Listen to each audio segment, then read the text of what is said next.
Over at the Parliament, lawmakers are looking at legislative changes as part of a broader contingency plan against similar disruptions in digital activities recently endured amid a fire at a Kakao data center this past Saturday. Our Nat'l Assembly correspondent Kyung-eun has more. In disaster situations, the South Korean government executes its contingency plan for broadcasting communications. It has been set up using guidelines from the Science and ICT Ministry to prevent, control, and quickly recover from disasters on a state level. Under current law, the guidelines apply to major communications broadcasters like TV networks. But following the recent Kakao crisis, rival parties have introduced a series of bills aimed at including the providers of internet communications as well as data centers in the master plan.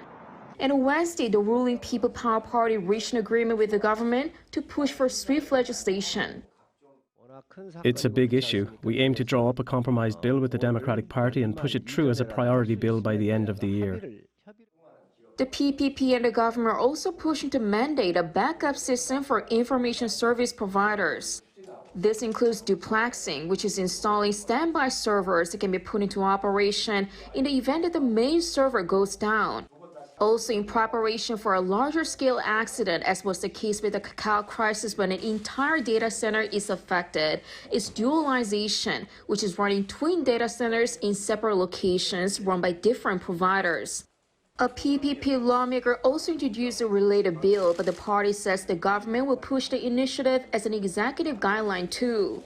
The move comes after a similar bill was already introduced 2 years ago, but that failed to pass due to opposition from IT companies, including Google that was setting up its data center in Busan. Both parties also objected, citing privacy issues.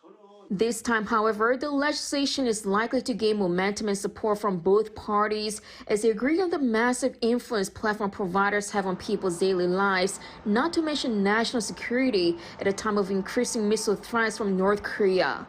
Kyung-eun, Arirang News.